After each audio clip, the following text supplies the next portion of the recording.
唔該晒。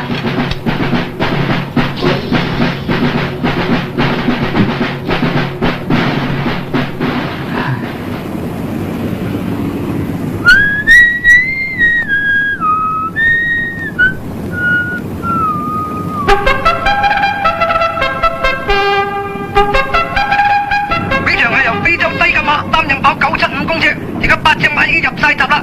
比賽馬上就要開始，工作人員紛紛散開，閘網一打開，首先彈出嚟嘅係有中檔嘅八郎馬衰收尾，跟住係有咖啡白茶、咖喱雞飯，一個馬位以後嘅有羅宋湯、炸魚，再兩個馬位以後嘅有全餐，包尾嗰兩隻係埋單同埋牛油麵包咁嘅。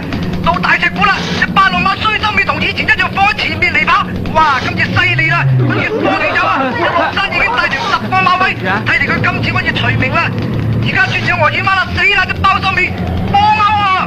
而後面嗰隻全身牛油麵包同馬公馬如飛沙場啊！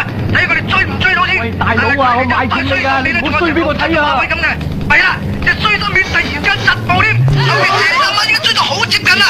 睇嚟佢今次又係衰收尾㗎啦！哇！隻馬追到而家直情企喺度，直情唔跑添。前面啲馬排住個終點啊！跑第一名嘅係全餐，跟住順住落嚟嘅係有牛油麵包、羅宋湯、炸魚、咖喱雞飯同埋咖啡白茶咁嘅，拉屎一筆係埋單啊！